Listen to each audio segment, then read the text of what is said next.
All right, generals, admirals, senior leaders, good morning. Wow, what a group here today. I will tell you that our enemies are terrified right now that we are all in the same room, and that is a true statement. Welcome everyone to Marine Corps Base Quantico and the first ever Key Leaders All Call. To the Commandant and all of the Marines that have made this event possible, thank you. This was no small feat to put this event together in short order, and I'm glad there's pull-up bars just outside. The SEALs in the corner out there are very happy about that. I regret to inform you there will not be a PT test after this event because I know you all would crush it. Last night I had the privilege of joining the Secretary and the Joint Chiefs in honoring 50 Gold Star families at the White House as the President, the First Lady, and our nation honored their loved ones' service and sacrifices.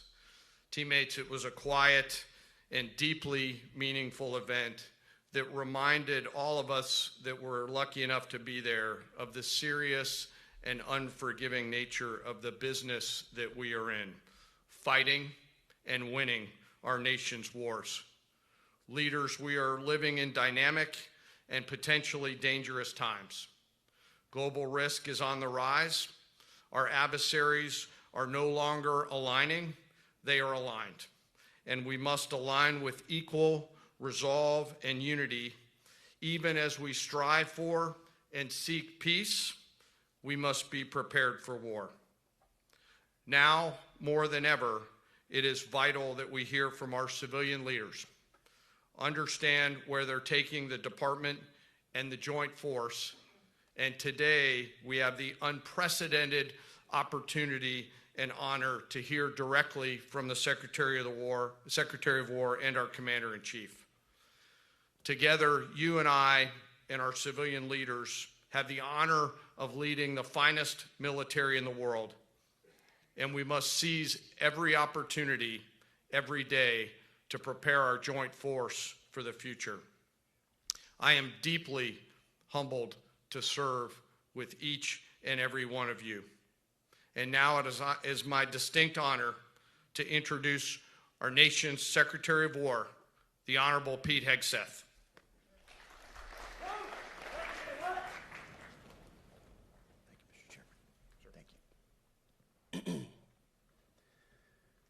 Please take your seats.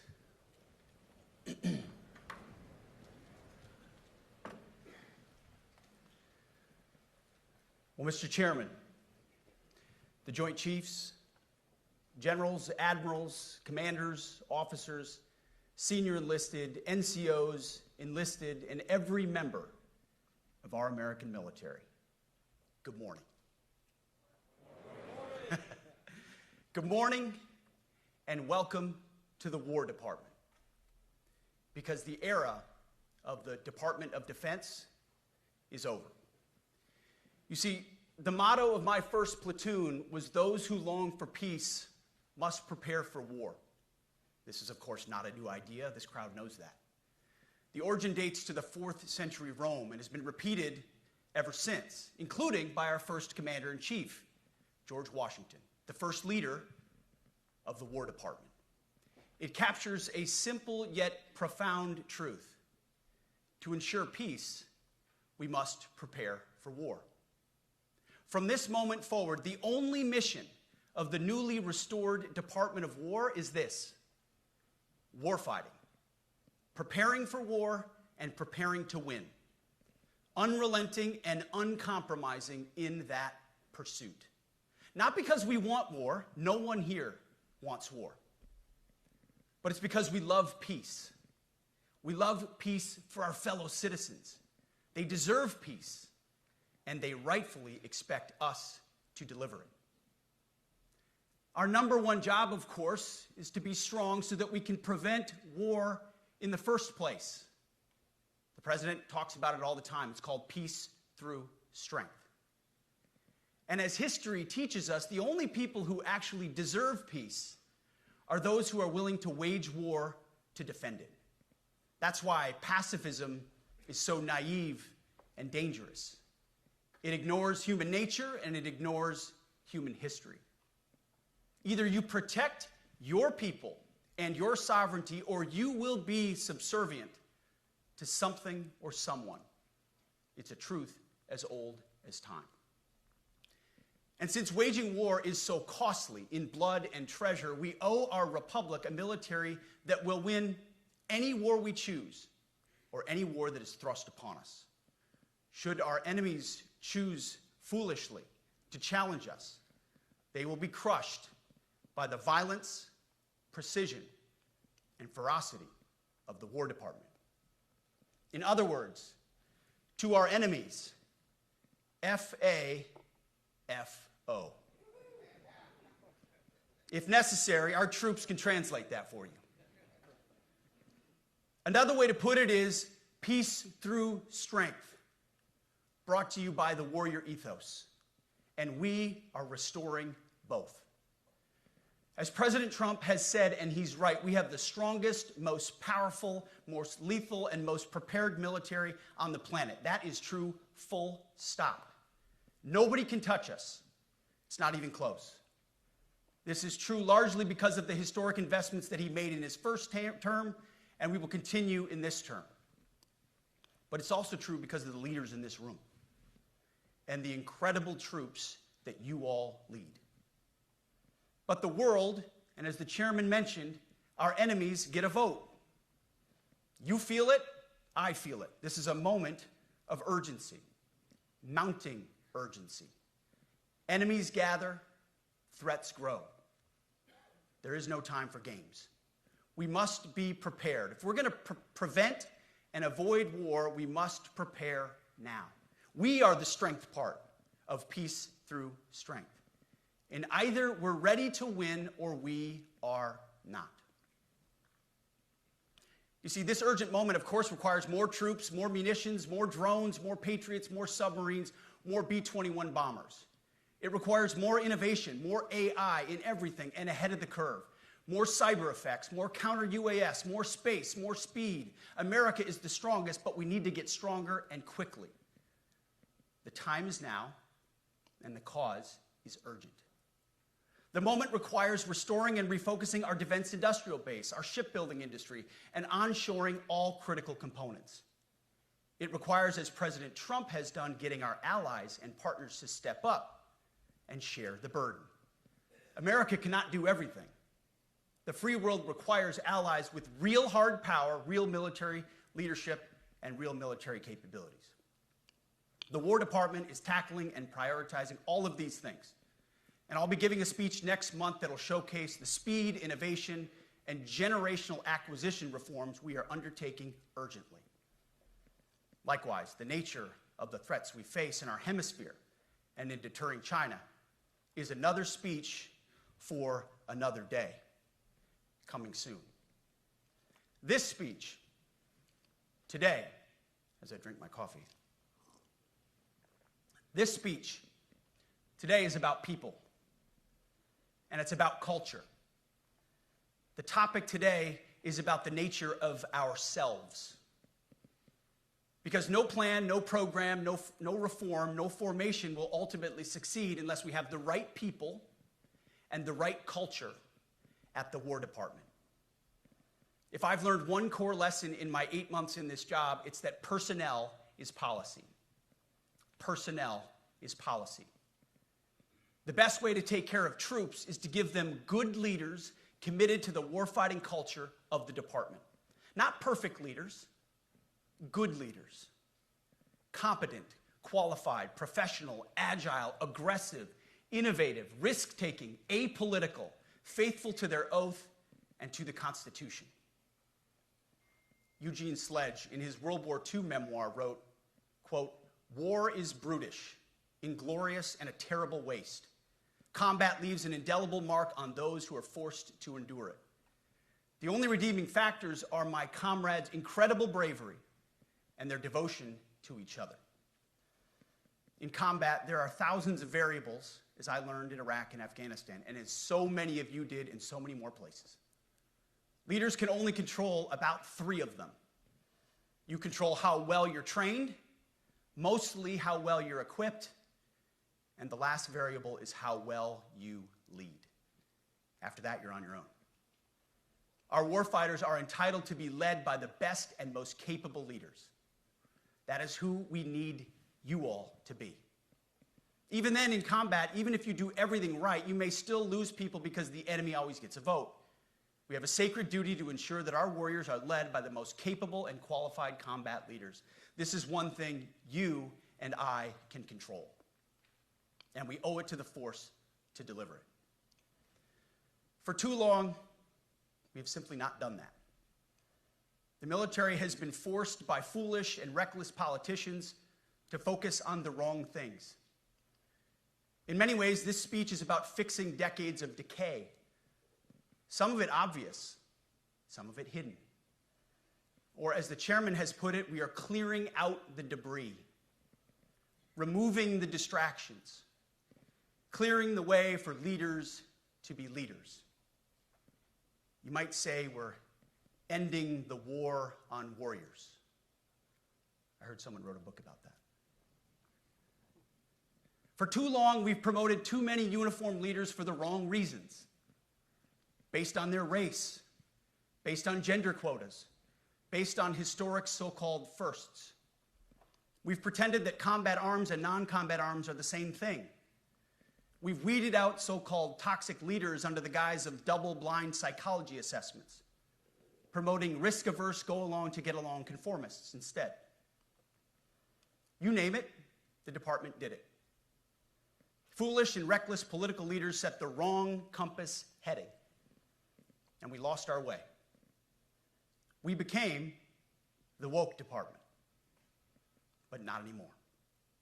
Right now, I'm looking out at a sea of Americans who made a choice when they were young men and young women to do something most Americans will not, to serve something greater than yourself, to fight for God and country, for freedom and the Constitution.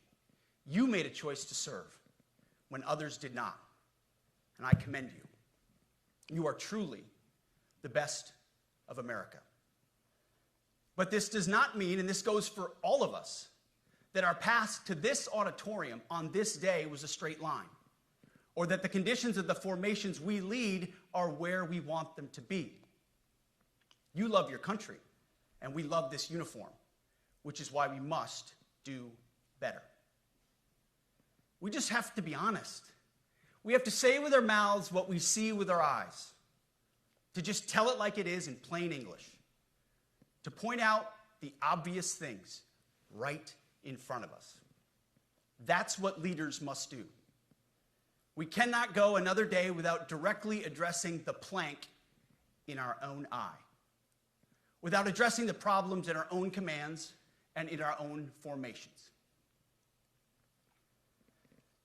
This administration has done a great deal from day one to remove the social justice, politically correct, and toxic ideological garbage that had infected our department, to rip out the politics. No more identity months, DEI offices, dudes in dresses. No more climate change worship. No more division, distraction, or gender delusions. No more debris. As I've said before, and will say again, we are done with that shit. I've made it my mission to uproot the obvious distractions that made us less capable and less lethal. That said, the War Department requires the next step. Underneath the woke garbage is a deeper problem, and a more important problem that we are fixing and fixing fast. Common sense is back at the White House, so making the necessary changes is actually pretty straightforward. President Trump expects it. And the litmus test for these changes is pretty simple. Would I want my eldest son, who is 15 years old, eventually joining the types of formations that we are currently wielding? If in any way the answer to that is no, or even yes, but, then we're doing something wrong. Because my son is no more important than any other American citizen who dons the cloth of our nation. He is no more important than your son. All precious souls made in the image and likeness of God. Every parent deserves to know that their son or their daughter that joins our ranks is entering exactly the kind of unit that the Secretary of War would want his son to join. Think of it as the golden rule test. Jesus said, "Do unto others that which you would have done unto yourself." It's the ultimate simplifying test of truth. The new War Department golden rule is this: do unto your unit as you would have done unto your own child's unit. Would you want him serving with fat or unfit or undertrained troops? Or alongside people who can't meet basic standards? Or in a unit where standards were lowered so certain types of troops could make it in? In a unit where leaders were promoted for reasons other than merit, performance, and warfighting? The answer is not just no, it's hell no. This means at the War Department, first and foremost, we must restore a ruthless, dispassionate, and common sense application of standards. I don't want my son serving alongside troops who are out of shape, or in combat unit with females who can't meet the same combat arms physical standards as men, or troops who are not fully proficient on their assigned weapons, platform, or task, or under a leader who was the first, but not the best. Standards must be uniform, gender neutral, and high. If not, they're not standards. They're just suggestions. Suggestions that get our sons and daughters killed. When it comes to combat arms units, and there are many different stripes across our joint force, the era of politically correct, overly sensitive, don't hurt anyone's feelings leadership ends right now. At every level, either you can meet the standard, either you can do the job, either you are disciplined, fit, and trained, or you are out. And that's why today, at my direction, and this is the first of 10 Department of War directives that are arriving at your commands as we speak and in your inbox. Today, at my direction, each service will ensure that every requirement for every combat MOS, for every designated combat arms position, returns to the highest male standard only. Because this job is life or death. Standards must be met. And not just met, at every level we should seek to exceed the standard, to push the envelope, to compete. It's common sense and core to who we are and what we do. It should be in our DNA. Today at my direction, we are also adding a combat field test for combat arms units that must be executable in any environment at any time and with combat equipment. These tests, they'll look familiar. They'll resemble the Army Expert Physical Fitness Assessment or the Marine Corps Combat Fitness Test. I'm also directing that warfighters in combat jobs execute their service fitness test at a gender-neutral, age-normed male standard scored above 70%. It all starts with physical fitness and appearance. If the Secretary of War can do regular, hard PT, so can every member of our joint force. Frankly, it's tiring to look out at combat formations, or really any formation, and see fat troops. Likewise, it's completely unacceptable to see fat generals and admirals in the halls of the Pentagon and leading commands around the country and the world. It's a bad look. It is bad, and it's not who we are. So whether you're an airborne ranger or a chairborne ranger, a brand new private or a 4-star general, you need to meet the height and weight standards and pass your PT test. And as the chairman said, yes, there is no PT test. But today, at my direction, every member of the joint force at every rank is required to take a PT test twice a year, as well as meet height and weight requirements twice a year, every year of service. Also today, at my direction, every warrior across our joint force is required to do PT every duty day. It should be common sense. I mean, most units do that already, but we're codifying it. And we're not talking like hot yoga and stretching. real hard PT, either as a unit or as an individual. At every level, from the Joint Chiefs to everyone in this room to the youngest private, leaders set the standard. And so many of you do this already. Active, guard, and reserve. This also means grooming standards. No more beards, long hair, superficial individual expression. We're going to cut our hair, shave our beards, and adhere to standards.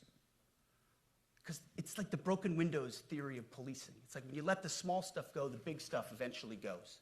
So you have to address the small stuff. This is on duty, in the field, and in the rear. If you want a beard, you can join Special Forces. If not, then shave. We don't have a military full of Nordic pagans.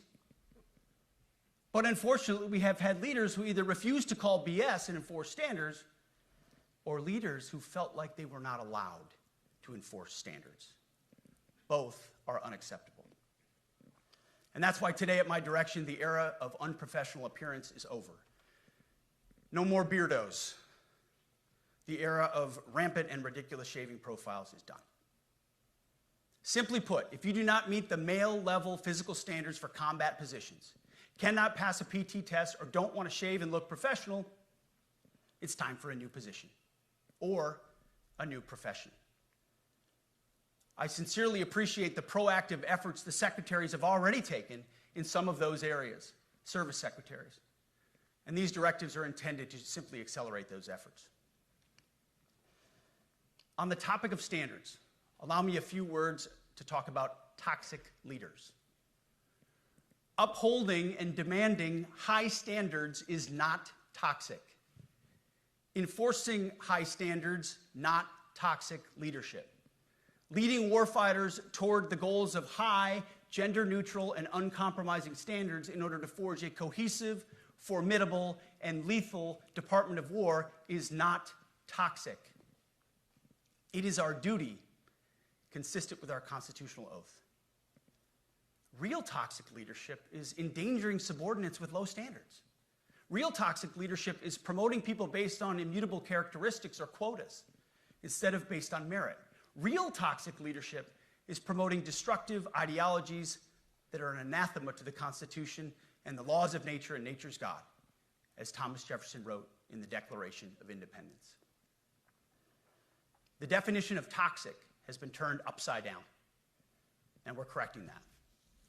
That's why today, at my direction, we're undertaking a full review of the department's definitions of so-called toxic leadership, bullying, and hazing, to empower leaders to enforce standards without fear of retribution or second guessing. Of course, you can't do like nasty bullying and hazing. We're talking about words like bullying and hazing and toxic. They've been weaponized and bastardized inside our formations, undercutting commanders and NCOs. No more. Setting, achieving, and maintaining high standards is what you all do. And if that makes me toxic, then so be it. Second, today at our direction, we're ensuring that every service, every unit, every schoolhouse, and every form of professional military education conduct an immediate review of their standards.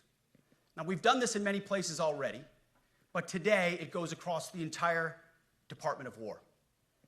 Any place where tried and true physical standards were altered, especially since 2015 when combat arms standards were changed to ensure females could qualify, must be returned to their original standard. Other standards have been manipulated to hit racial quotas as well, which is just as unacceptable. This too must end. Merit only. The president talks about it all the time, merit-based. Here are two basic frameworks I urge you to pursue in this process. Standards I call, my staff's heard all about them, the 1990 test and the E6 test. The 1990s test is simple. What were the military standards in 1990? And if they have changed, tell me why. Was it a necessary change based on the evolving landscape of combat? Or was the change due to a softening, weakening, or gender-based pursuit of other priorities? 1990s seems to be as good a place to start as any. And the E6 test. Ask yourself, does what you're doing make the leadership accountability, and lethality efforts of an E6, or frankly an O3, does it make it easier or more complicated? Does the change empower staff sergeants, petty officers, and tech sergeants to get back to basics? The answer should be a resounding yes. The E6 test, or O3 test, clarifies a lot, and it clarifies quickly. Because war does not care if you're a man or a woman. Neither does the enemy. Nor does the weight of your rucksack, the size of an artillery round, or the body weight of a casualty on the battlefield who must be carried. This, and I want to be very clear about this is not about preventing women from serving. We very much value the impact of female troops. Our female officers and NCOs are the absolute best in the world. But when it comes to any job that requires physical power to perform in combat, those physical standards must be high and gender neutral. If women can make it, excellent. If not, it is what it is. If that means no women qualify for some combat jobs, so be it. That is not the intent, but it could be the result, so be it. It will also mean that weak men won't qualify because we're not playing games. This is combat. This is life or death. As we all know, this is you versus an enemy hell-bent on killing you. To be an effective, lethal fighting force, you must trust that the warrior alongside you in battle is capable, truly physically capable of doing what is necessary under fire. You know this is the only standard you would want for your kids and for your grandkids. Apply the War Department Golden Rule, the 1990 test, and the E6 test, and it's really hard to go wrong. Third, we are attacking and ending the walking on eggshells and zero defect command culture. A risk-averse culture means officers execute not to lose instead of to win. A risk-averse culture means NCOs are not empowered to enforce standards. Commanders and NCOs don't take necessary risks or make tough adjustments for fear of rocking the boat or making mistakes. A blemish-free record is what peacetime leaders covet the most, which is the worst of all incentives. We, as senior leaders, need to end the poisonous culture of risk aversion and empower our NCOs at all levels to enforce standards. Truth be told, for the most part, we don't need new standards. We just need to reestablish a culture where enforcing standards is possible. And that's why today, at my direction, I'm issuing new policies that will overhaul the IG, EO, and MEO processes. I call it the No More Walking on Eggshells policy. We are liberating commanders and NCOs. We are liberating you. We are overhauling an Inspector General process, the IG, that has been weaponized, putting complainers, ideologues, and poor performers in the driver's seat. We're doing the same with the equal opportunity and military equal opportunity policies, the EO and MEO at our department. No more frivolous complaints, no more anonymous complaints, no more repeat complainants, no more smearing reputations, no more endless waiting, no more legal limbo, no more sidetracking careers, no more walking on eggshells. Of course, being a racist has been illegal in our formation since 1948. The same goes for sexual harassment. Both are wrong and illegal. Those kinds of infractions will be ruthlessly enforced. But telling someone to shave or get a haircut or to get in shape or to fix their uniform or to show up on time or to work hard, that's exactly the kind of discrimination we want. We are not civilians. You are not civilians. You are set apart for a distinct purpose. So we, as a department, need to stop acting and thinking like civilians and get back to basics and put the power back in the hands of commanders and NCOs. Commanders and NCOs who make life and death decisions. Commanders and NCOs who enforce standards and ensure readiness. Commanders and NCOs who, in this War Department, have to look in the mirror and they have to pass the golden rule test. My kids, your kids, America's sons and daughters. So I urge you all here today and those watching, take this guidance and run with it. The core of this speech is the 10 directives we're announcing today. They were written for you, for Army leadership, for Navy leadership, for Marine Corps leadership, for Air Force leadership, Space Force leadership. These directives are designed to take the monkey off your back and put you, the leadership, back in the driver's seat. Move out with urgency because we have your back. I have your back. And the Commander-in-Chief has your back. And when we give you this guidance, we know mistakes will be made. It's the nature of leadership. But you should not pay for earnest mistakes for your entire career. And that's why today, at my direction, we're making changes to the retention of adverse information on personnel records that will allow leaders with forgivable, earnest, or minor infractions to not be encumbered by those infractions in perpetuity. People make honest mistakes, and our mistakes should not define an entire career. Otherwise, we only try not to make mistakes, and that's not the business we're in. We need risk takers and aggressive leaders and a culture that supports you. Fourth, at the War Department, promotions across the Joint Force will be based on one thing: merit. Colorblind, gender-neutral, merit-based. The entire promotion process, including evaluations of warfighting capabilities, is being thoroughly re-examined. We've already done a lot in this area, but more changes are coming soon. We'll promote top-performing officers and NCOs faster and get rid of poor performers more quickly. Evaluations, education, and field exercises will become real evaluations, not box checks, for every one of us at every level. These same reforms happened before World War II as well. General George Marshall and Secretary of War Henry Stimson did the same thing. And we won a world war because of it. As it happens, when he started the job, Chairman Kane gave me a frame and a photo to hang in my office. A matching frame and photo hangs in his. It's a photo of Marshall and Stimson preparing for World War II. Those two leaders famously kept the door open between their offices for the entirety of the war. They worked together, civilian and uniform, every single day. Chairman Kane and I do the same. There is no daylight between us. Our doors are always open.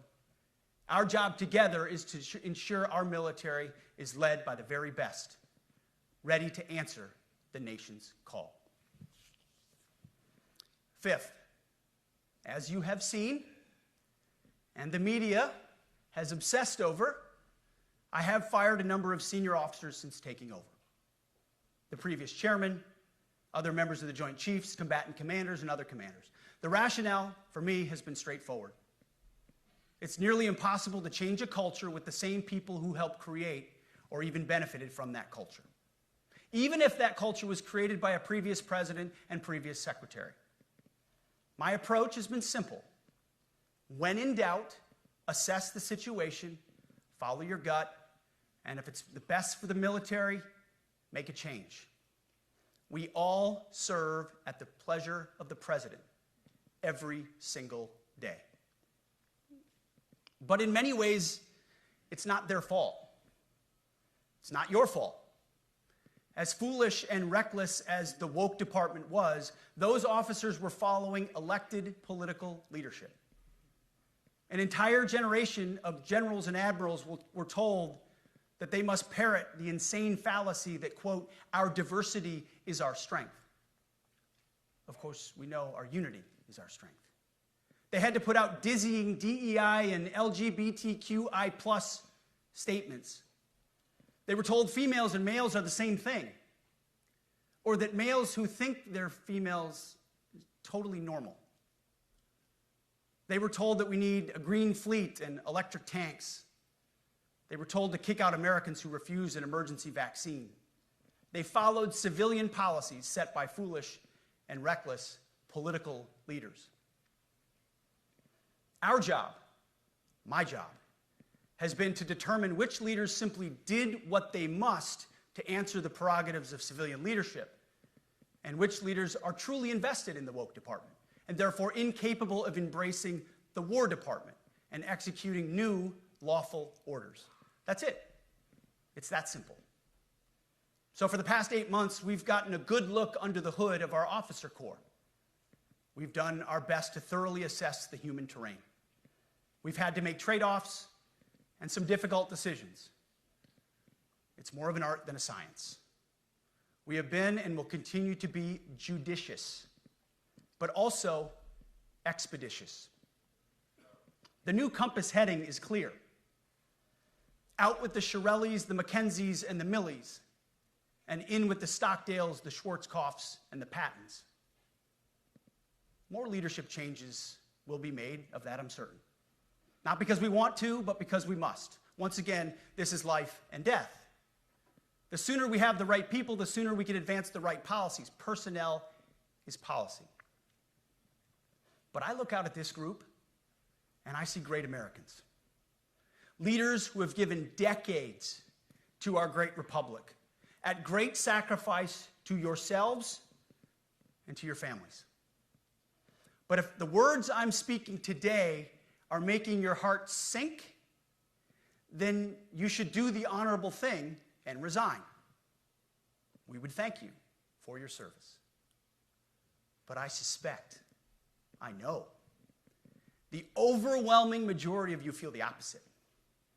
These words make your hearts full. You love the War Department because you love what you do, the profession of arms.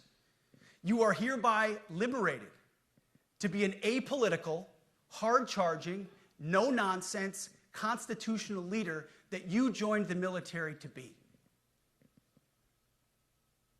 We need you locked in on the M, not the D, the E, or the I, not the DEI or the DIE of dime. By that I mean the M, military, of the instruments of national power. We have entire departments across the government dedicated to diplomatic, informational, and economic lines of effort. We do the M. Nobody else does. And our GOFOs need to master it in every domain and every scenario. No more distractions, no more political ideologies, no more debris.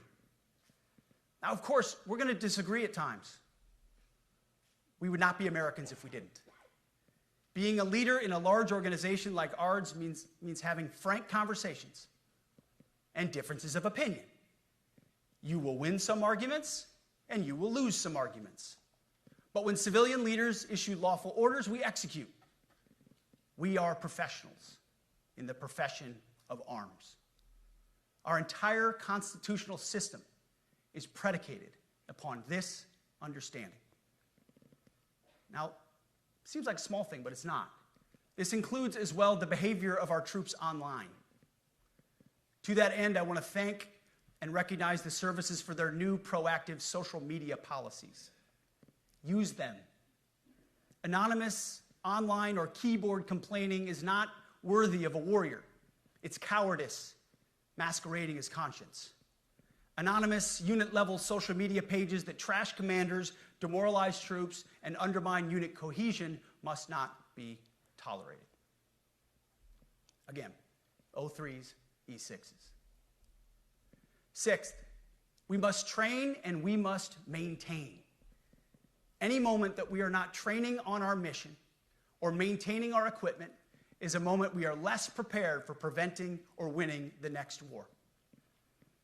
That is why today, at my direction, we are drastically reducing the ridiculous amount of mandatory training that individuals and units must execute. We've already ended the most egregious. Now we're giving you back real time. Less PowerPoint briefings and fewer online courses, more time in the motor pool, and more time on the range. Our job is to make sure you have the money, equipment, weapons, and parts to train and maintain, and then you take it from there. You all know this because it's common sense. The tougher and the higher the standards in our units, the higher the retention rates in those units. Warriors want to be challenged. Troops want to be tested. When you don't train and you don't maintain, you demoralize. And that's when our best people decide to take their talents to the civilian world. The leaders who created the woke department have already driven out too many hard chargers. We reverse that trend right now. There is no world in which high-intensity war exists without pain, agony, and human tragedy. We are in a dangerous line of work. You are in a dangerous line of work. We may lose good people. But let no warrior cry out from the grave, "If only I had been properly trained." We will not lose warfighters because we failed to train or equip them or resource them. Shame on us if we do. Train like your warriors' lives depend on it, because they do. To that point, basic training is being restored to what it should be: scary, tough, and disciplined. We're empowering drill sergeants to instill healthy fear in new recruits, ensuring that future warfighters are forged. Yes, they can shark attack, they can toss bunks, they can swear, and yes, they can put their hands on recruits. This does not mean they can be reckless or violate the law, but they can use tried and true methods to motivate new recruits, to make them the warriors they need to be. Back to basics at basic as well. Of course, and you know this, basic training is not where mission readiness should end. The nature of the evolving threat environment demands that everyone, in every job, must be ready to join the fight if needed. A core credo of the Marine Corps is every Marine a rifleman. It means that everyone, regardless of MOS, is proficient enough to engage an enemy threat at sea, in the air, or in a so-called rear area. We need to ensure that every member of our uniformed military maintains baseline proficiency in basic combat skills, especially because the next war, like the last, will likely not have a rear area. Finally, as President Trump rightly pointed out when he changed the department name, the United States has not won a major theater war since the name was changed to the Department of Defense in 1947. One conflict stands out in stark contrast: the Gulf War. Why? Well, there's a number of reasons, but it was a limited mission with overwhelming force and a clear end state. But why did we execute and win the Gulf War the way we did in 1991? There's two overwhelming reasons. One was President Ronald Reagan's military buildup gave an overwhelming advantage. And two, military and Pentagon leadership had previous formative battlefield experiences. The men who led this department during the Gulf War were mostly combat veterans of the Vietnam War. They said never again to mission creep or nebulous end states. The same holds true today. Our civilian and military leadership is chock full of veterans from Iraq and Afghanistan who say never again to nation building and nebulous end states. This clear-eyed view, all the way in the White House, combined with President Trump's military buildup, postures us for future victories if, and we will, and when we embrace the War Department. And we must. We are preparing every day. We have to be prepared for war, not for defense. We're training warriors, not defenders. We fight wars to win, not to defend. Defense is something you do all the time. It's inherently reactionary and can lead to overuse, overreach, and mission creep. War is something you do sparingly, on our own terms, and with clear aims. We fight to win. We unleash overwhelming and punishing violence on the enemy. We also don't fight with stupid rules of engagement. We untie the hands of our warfighters to intimidate, demoralize, hunt, and kill the enemies of our country. No more politically correct and overbearing rules of engagement. Just common sense, maximum lethality, and authority for warfighters. That's all I ever wanted as a platoon leader. And it's all my E6 squad leaders ever wanted, back to that E6 rule. We let our leaders fight their formations, and then we have their back. It's very simple, yet incredibly powerful. A few months ago, I was at the White House when President Trump announced his Liberation Day for America's trade policy. It was a landmark day. Well, today is another Liberation Day. The liberation of America's warriors, in name, in deed, and in authorities. You kill people and break things for a living. You are not politically correct and don't necessarily belong always in polite society. We are not an army of one. We are a joint force of millions of selfless Americans. We are warriors. We are purpose-built, not for fair weather, blue skies, or calm seas. We were built to load up in the back of helicopters, 5 tons, or Zodiacs in the dead of night, in fair weather or foul, to go to dangerous places, to find those who would do our nation harm, and deliver justice on behalf of the American people in close and brutal combat if necessary. You are different. We fight not because we hate what's in front of us. We fight because we love what's behind us. You see, the Ivy League faculty lounges will never understand us, and that's okay, because they could never do what you do. The media will mischaracterize us, and that's okay, because deep down they know the reason they can do what they do is you. In this profession, you feel comfortable inside the violence so that our citizens can live peacefully. Lethality is our calling card, and victory our only acceptable end state.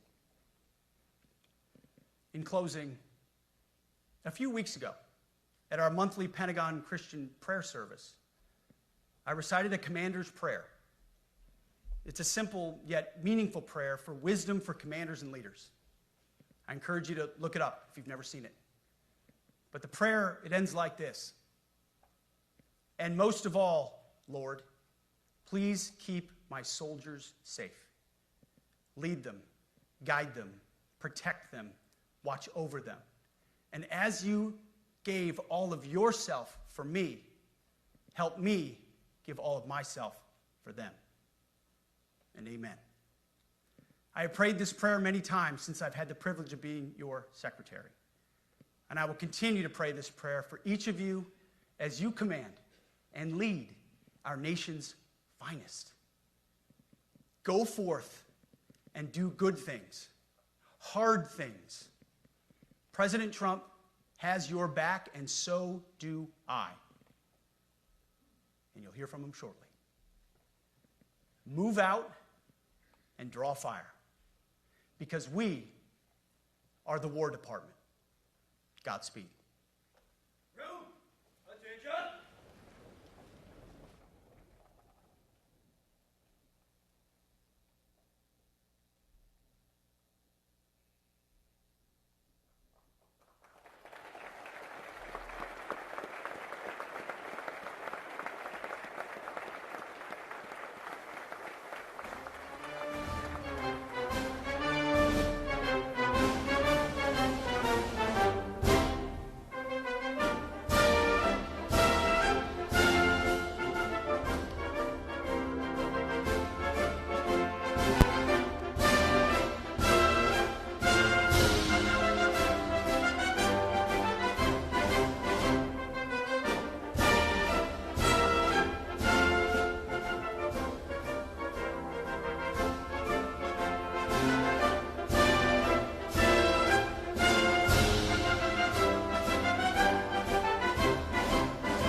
Ladies and gentlemen, the Secretary of War.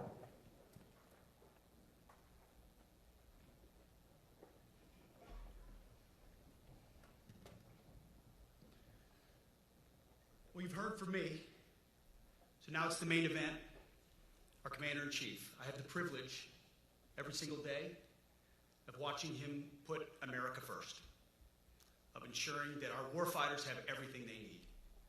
His compass is clear. He's easy to follow because you know he has our back.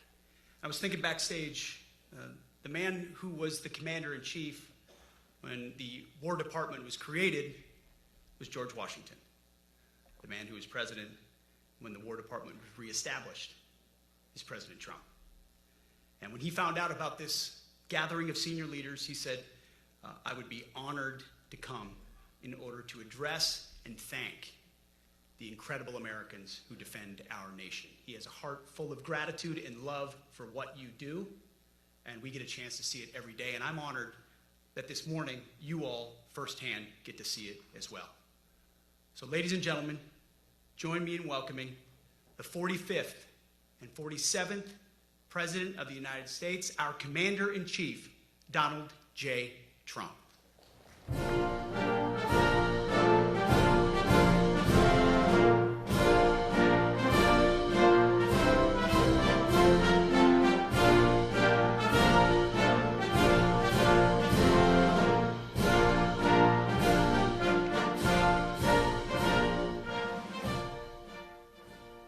Thank you very much, Pete. Great job you're doing, too. Fantastic job. I've never walked into a room so silent before. This is very, don't laugh, you're not allowed to do that. You know what, just have a good time. And if you want to applaud, you applaud. And if you want to do anything you want, you can do anything you want. And if you don't like what I'm saying, you can leave the room. Of course, there goes your rank, there goes your future. But you just feel nice and loose, okay, because we're all on the same team. And I was told that, sir, you won't hear a murmur in the room. I said, we got to loosen these guys up a little bit. So you just have a good time. But I want to thank Secretary Hegseth and General Kane, General Raisin Kane for a reason, they call him that. When I heard his name, I said, you're the guy I'm looking for. The Joint Chiefs of Staff and so many others in this room who together represent the greatest and most elite fighting force in the history of the world, the United States military. We're very proud of our military. I rebuilt the military during my first term. It's one of the greatest achievements. We had the greatest economy in history, and I built the military. Those are the two things I say more than anything else. And I also kept us safe at the borders. We had very good borders. We didn't have people coming in from jails and prisons and everything like took place over the last 4 years. I'll never forget what happened to this country over the last 4 years with the incompetence. There could be no higher honor than to serve as your Commander-in-Chief. It is a great honor. I look at you, you're just incredible people. Central casting, I might add. To each and every one of you, I thank you for your unwavering devotion to the armed forces and to the country that we've all sworn a sacred oath to defend. We all have that oath, every one of us. I'm thrilled to be here this morning to address the senior leadership of what is once again known around the world as the Department of War. I know Pete spoke about it. He gave a great speech, I thought. Great speech. I don't want him to get so good. I hate that. You know? No, I hate it. I almost fired him. I said, you can't, I don't want to go on after that. No, he gave a great speech, but he talked about Department of War. We were sitting there. I said, didn't it used to be called the Department of War? And he goes, yes, sir. They changed it like in the early 50s. So we won the First World War. We won the Second World War. We won everything in between and everything before that. We only won. And then we went, in a way, woke. That was probably the first sign of wokeness. And we changed it to defense instead of war. And I said, what do you think? How do you think if we changed it back? Would that be a nice idea? And Pete loved it immediately. Some people thought about it. You know, they gave it a little thought. But in the end, we did it. And I have to be honest, it's so popular. I thought it would be met with fury on the left, but they're sort of giving up, I must be honest with you. They've had it. They've had it with Trump. They've been after me for so many years now. Here we are, here we are. Come to the White House anytime you'd like. No, they've given up. They're bad, a lot of bad people. But all over, that's been so popular. It's been very popular. I really thought that we were going to have to sort of fight it through. There's been no fight. There's been no fight. Like what I called the Gulf of America, the Gulf of America, because to me it was always the Gulf of America. I could never understand. We have 92% of the frontage, and for years, actually 350 years, they were there before us. It was called the Gulf of Mexico. I just had this idea. I'm looking at a map, I'm saying, we have most of the frontage. Why is it Gulf of Mexico? Why isn't it the Gulf of America? And I made the change, and it went smoothly. I mean, we had a couple of fake news outlets that refused to make the change. And then one of them, AP, took us to court, and we won. And the judge, who was a somewhat liberal judge, said, the name is the Gulf of America, because AP refused to call it the Gulf of America. They wrote, they're not a good outfit, by the way. They call it the Gulf of Mexico. I said, no, the Gulf of America is the name. And the judge actually said that, in fact, you can't even go into the room because what you're doing is not appropriate. The name is the Gulf of America. Google Maps changed the name. Everybody did, but AP wouldn't, and then we won in court. How about that? Isn't that so cool? The Secretary Hegseth beautifully described the name change reflects far more than the shift in branding. It's really a historic reassertion of our purpose and our identity and our pride. That's when we go with the word war. And you know, we want war because we want to have no wars, but you have to be there, and you know, sometimes you have to do it. I have settled so many wars since we're here. We're here almost 9 months, and I've settled 7, and yesterday we might have settled the biggest of them all, although I don't know. Pakistan, India was very big. Both nuclear powers, I settled that. But yesterday could be the settlement in the Middle East. That hasn't happened for 3,000 years. I said, how long have you been fighting? 3,000 years, sir. That's a long time. But we got it, I think, settled. We'll see. Hamas has to agree. And if they don't, it's going to be very tough on them, but it is what it is. But all of the Arab nations, Muslim nations have agreed. Israel has agreed. It's an amazing thing. It just came together. War is very strange, you know. You never know what's going to happen with war. The easiest one of them all is Putin. I said, number one, it's a war that would have never happened if I were president, if the election weren't rigged. If I were president, that war would have never happened, not even a little chance. And it didn't happen for 4 years.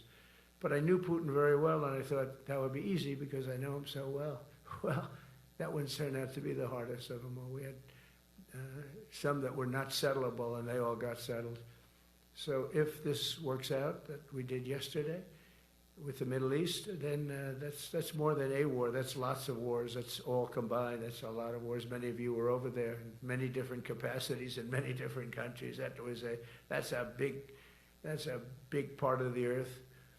But if that works out, it would be 8+. I could give myself 2 or 3 for that one. And then we just have the one to settle. We have to settle it up with President Putin and Zelensky. Got to get them together and get it done. But the only way we can do that is through strength. I mean, if we were weak, they wouldn't even take my phone call. But we have extreme strength. We had the horror show in Afghanistan, which is really the reason I think that Putin went in. He saw that horror show by Biden and his team of incompetent people. And that showed, I think it gave him a path in. I wasn't there any longer. I watched that, and it was so horrible. I think it was the most embarrassing day in the history of our country. And now we're back. And that's it. We're not going to have any of that crap happen, I can tell you.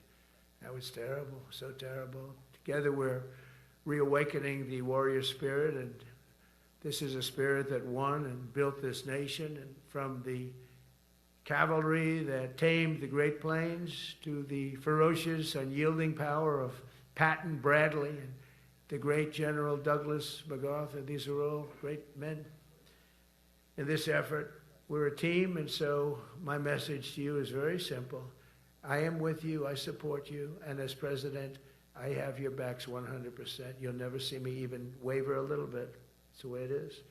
And that includes our great police officers and firemen and all of these people that are doing so well.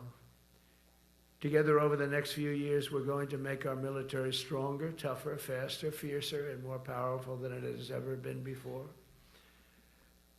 I rebuilt our nuclear, as you probably know, but we'll upgrade that also and just hope we never have to use it. We have to hope we never have to use it, because the power of that is so incredible. I see things, I don't think they'd show it to you. I really wouldn't want them to show it to you. But when you see the result of what's left, you never want to use that. Never, never, ever. We were a little bit threatened by Russia recently, and I sent a submarine, nuclear submarine, the most lethal weapon ever made. Number one, you can't detect it. There's no way.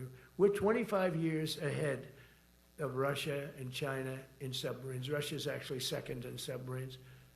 China's third, but they're coming up. They're coming up. They're way lower in nuclear too, but in 5 years they'll be equal. They're coming up.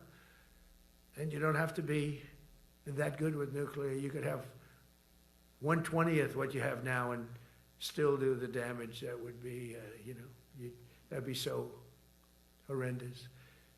But I announced that, based on his mention of nuclear, and it was really a stupid person that works for him mentioned the word nuclear, I moved a submarine or two, I won't say about the two, over to the coast of Russia, just to be careful, because we can't let people throw around that word.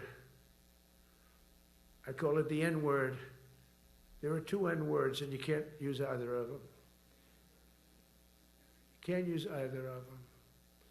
And frankly, if it does get to use, we have more than anybody else.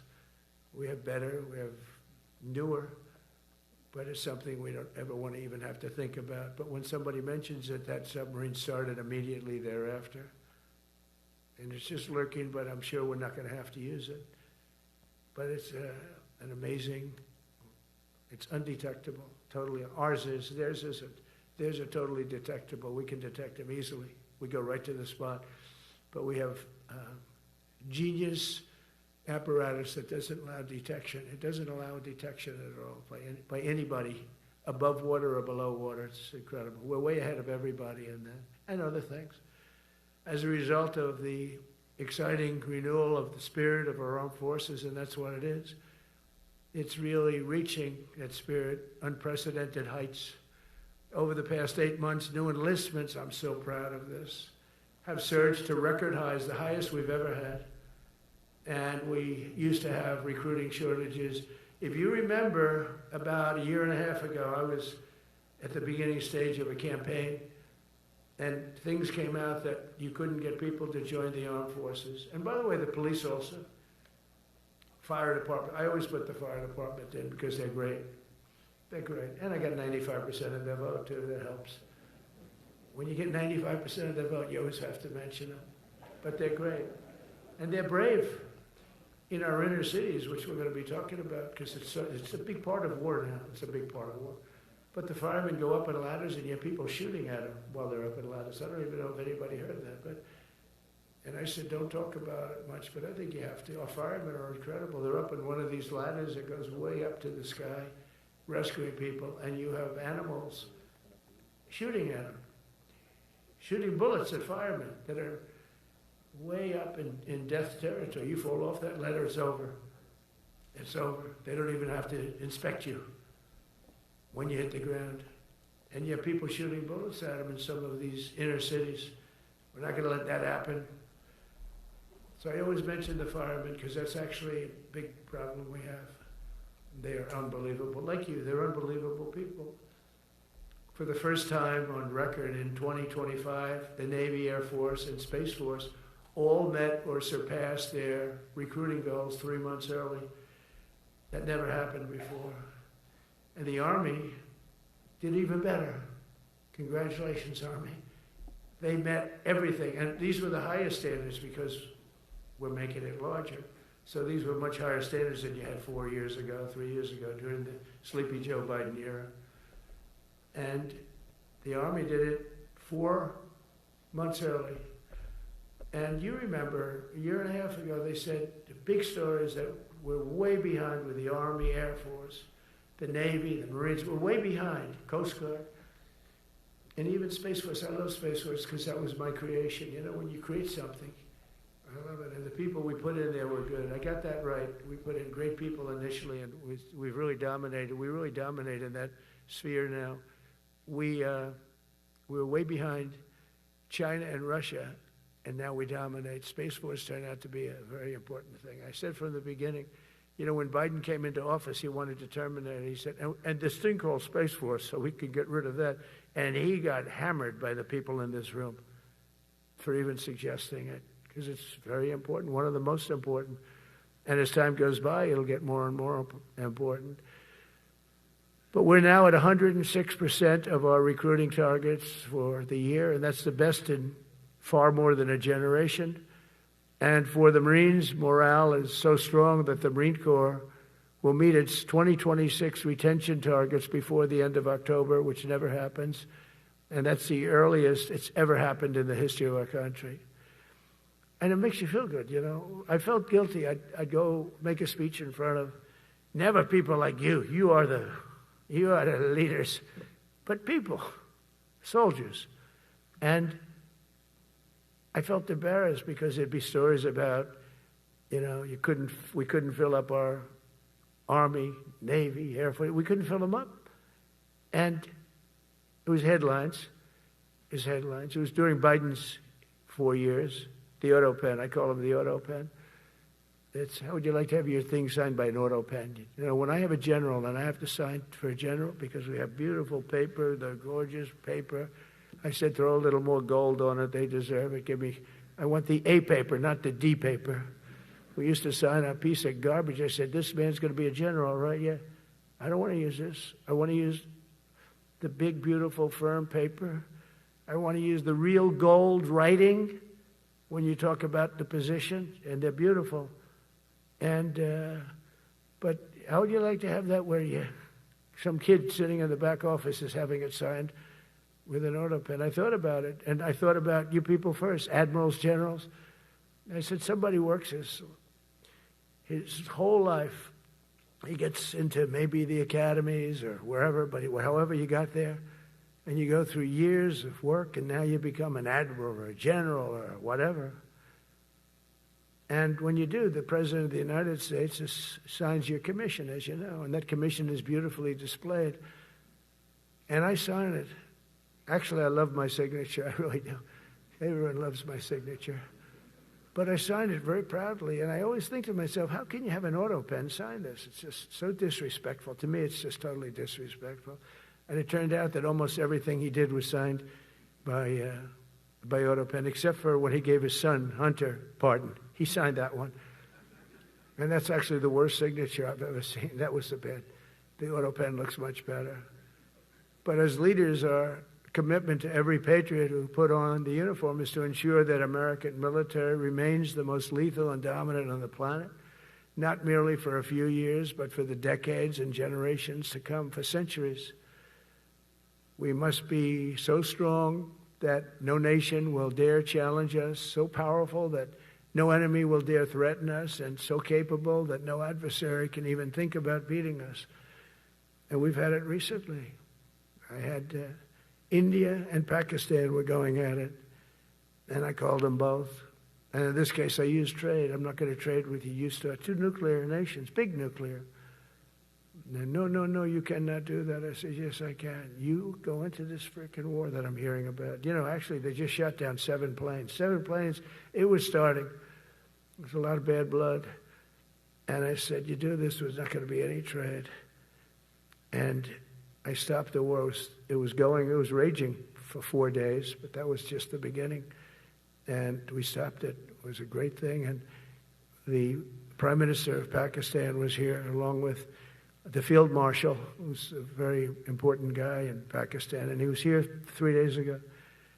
And I didn't even realize it as beautiful as he said it, but he said that to a group of people that were with us, 2 generals, but a group, he said, this man saved millions of lives because he saved the war from going on, and that war was going to get very bad, very, very bad. President Trump saved millions and millions of lives. That was a bad war. And I was very honored. I loved the way he said it. Susie Wiles was there. She said that was the most beautiful thing. But we saved a lot of them. Saved a lot of them. Even in Africa, we saved the Congo with Rwanda. They've been fighting for 31 years, 10 million people dead. I got that one done. And very proud of it. So if this works out, we'll have 8 in 8 months. That's pretty good. Nobody's ever done that. Will you get the Nobel Prize? Absolutely not. They'll give it to some guy that didn't do a damn thing. They'll give it to a guy that wrote a book about the mind of Donald Trump and what it took to solve the wars. And he'll get the Nobel Prize will go to a writer. No, but well, let's see what happens. But it's be a big insult to our country. I will tell you that. I don't want it. I want the country to get it. It should get it because there's never been anything like it. Think of it. So if this happens, I think it will. I don't say that lightly because I know more about deals than anybody. This is what my whole life was based on. And they can change, and this can certainly change. But we have just about everybody. We have one signature that we need, and that signature will pay in hell if they don't sign. I hope they sign for their own good and we create something really great. But to have done 8 of them is just like such an honor. And then we have Putin and Zelensky. The easiest one of them all. I said, that one I'll get done. I thought that was going to be first. The others were much harder, some of them. Azerbaijan this was going on for 36 years. They said, it's not solvable, sir. Don't do it. I said, I will do it. I will do it. And I got on the phone with the 2 countries. They were great. They were great. I knew immediately. I knew as soon as I started talking to them, we're going to solve that war. We did. Now they're so happy. Now they're friends. One said he's been president for 32 years, 22 years. He said, for 22 years, I did nothing but kill his people. They were in the room together at the Oval Office. And they started off spread like this. I have the beautiful Resolute desk. And one was here, and one was here. You couldn't get further away. That's the furthest I've ever seen 2 people in front of me. And as the hour went by, they got closer, closer, closer. And at the end of the hour, we had it done. And they hugged and hugged and hugged. And I said, that's so nice, and you're going to remain friends. And I spoke to them, one of them the other day. He said, no, he's now my friend. But for 22 years, he's been the head of Azerbaijan for 22 years. And the other guy, great guy too, 7. And you know that war. That was a war that was not solvable. He said for 7 years. The other one said for 22 years. All I did was kill his people. That's all I've done. I said, well, we're going to put a stop to that. So we solved that. So it's a great thing. It's a great feeling. You're saving Kosovo and Serbia. You're saving so many lives doing this if you can do it. But our people deserve nothing less than the very best, and we're never going to let them down. And if we can solve wars instead of you having to fight wars, wouldn't that be wonderful, right? Wouldn't that be wonderful? That's why one of the first executive orders I signed upon taking office was to restore the principle of merit. That's the most important word, other than the word tariff. I love tariffs. Most beautiful word. But I'm not allowed to say that anymore. I said tariff is my favorite word. I love the word tariff. We're becoming rich as hell. We have a big case in front of the Supreme Court, but I can't imagine. Because this is what other nations have done to us. And we have, great legal grounds and all, but you still have a case. It would be very bad if something happened. But I said, my favorite word in the English dictionary is the word tariff. And people thought that was strange. And the fake news came over and they really hit me hard on it. They said, what about love? What about religion? What about God? What about wife, family? I got killed when I said tariff is my favorite word. So I changed it. It's now my 5th favorite word. And I'm okay with that. I'm okay with that. But they hit me hard. But it is. I mean, when you look at, we've taken in trillions of dollars. We're rich again. And there'll never be, when we finish this out, there'll never be any wealth like what we have. Other countries were taking advantage of us for years and years. You know that better than anybody. And now we're treating them fairly. But the money coming in is, we've never seen anything like it. The other day they had $31 billion that they found, $31 billion. So we found $31 billion and we're not sure from where it came. A gentleman came in, a financial guy. I said, well, what does that mean? He said, we don't know where it came. I said, check the tariff shelf. No, sir, the tariffs haven't started in that sector yet. I said, yes, they have. They started 7 weeks ago. Check it. Comes back 20 minutes later. Sir, you're right. It came from tariffs. $31 billion. That's enough to buy a lot of battleships, Admiral, to use an old term. I think we should maybe start thinking about battleships, by the way. You know, we have a Secretary of the Navy came to me, because I look at the Iowa out in California, and I look at different ships and the old pictures. I used to watch Victory at Sea. I love Victory at Sea. Look at these admirals. It's got to be your all-time in black and white. And I look at those ships. They came with the destroyers alongside of them, and man, nothing was going to stop. They were 20 deep, and they were in a straight line, and there was nothing going to stop them. And we actually talk about, you know, those ships. Some people would say, no, that's old technology. I don't know. I don't think it's old technology when you look at those guns. But it's something we're actually considering, the concept of battleship. Nice 6-inch sides, solid steel, not aluminum that melts if it looks at a missile coming at it. It starts melting as the missile's about 2 miles away. Now, those ships, they don't make them that way anymore. But you look at it, and your secretary likes it, and I'm sort of open to it. And bullets are a lot less expensive than missiles. A lot of reasons. I should take a vote, but I'm afraid to take that vote because I may get voted out on that one. But I tell you, it's something we're seriously considering. There were powers. There were big powers. They were just about as mean and scary as you could be. And so we're looking at that. One of the biggest cases that we won was the decision of the United States Supreme Court to allow us to proceed on the word merit. So those two words are right up there. So this is, I would say, the opposite if you ask for a definition, the opposite of political correctness. We went through political correct where you had to have people that were totally unfit to be doing what you're doing for many reasons. I won't get into them. But for many reasons, they were unfit. Now, it's all based on merit. That was such an unbelievable decision. I didn't expect we were going to win that one. We went in. We said we needed it. We went in for colleges, you know, where kids with a C average are getting into the best colleges, and the kids with A averages won't get in. And kids with the highest boards and the highest marks or the best marks couldn't get into the best schools. And people that had not good boards and not very good marks, I mean, okay, but nothing special, they were getting into our best colleges. I said, this is just crazy. You can't run a country like this. And it was lingering for years, and it got to the Supreme Court, and we won that decision. Merit, everything's based on merit. You're all based on merit. We're not going to have somebody taking your place for political reasons because they are politically correct, and you're not. We take the people that are going to do the best job. That's all. It's very simple. And that's the way our country was built. We were built on merit. We got away from it for a long time. And everyone understands it. And it was done. It was approved. I give great credit to the Supreme Court because I thought they had tremendous courage. I didn't think they'd do that. That was tremendous.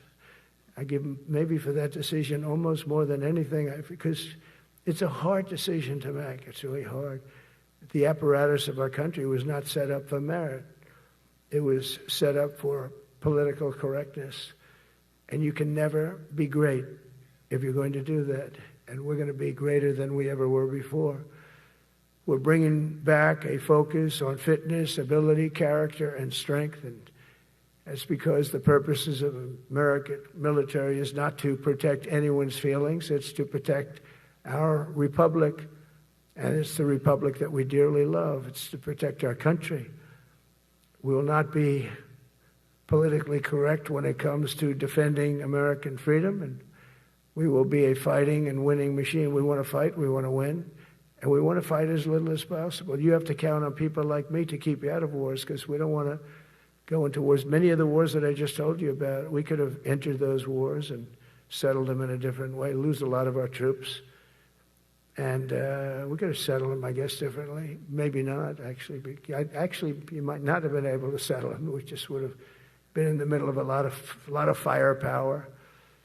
But when we do need it, you're going to be so ready. And you know it. But very importantly, with that goal in mind, I've committed to spending over $1 trillion on our military in 2026, and that's the most in the history of our country. $1 trillion. That's a lot of money. I hope you like that. Ma'ams and sirs, I hope you like it. That's a hell of a lot of money. We have the best of everything. Every branch is seeing major investments, and as I announced in the Oval Office in March, we are rapidly moving forward with the first ever 6th generation fighter jet. I didn't name it. I did not name it. Boeing came in and they said, "Sir, this is our submittal. It's the greatest fighting jet ever done." And, you know, they're testing all these planes. All the companies are testing, and this one tested like through the roof. And they said, "We'd like to name it the F-47. I said, "All right, let me think about it." Then after thinking for about 2 seconds, I said, "Okay." You know what that means, 47. I'm 47. So I'm 45, 46, and 47, yeah, if you think about it. I just don't want the credit for 46. I don't want to have their open borders and people coming in from all over the world, including jails and mental institutes. I don't want that on my record, but I like having it. We're investing tens of billions of dollars in modernizing our nuclear deterrence capabilities like never before. And we've begun construction on what we call the Golden Dome missile defense shield. It'll be the most sophisticated in the world. You watched it do well until they had some problems at the end with a little bit of a lack of ammunition, defensive ammunition, but they've got that taken care of. But I tell you, it's what we're doing is so good, and we deserve it. You know, we help other countries with it. We don't have it ourselves. And Canada called me a couple of weeks ago. They want to be part of it. To which I said, "Well, why don't you just join our country? You become 51, become the 51st state, and you get it for free."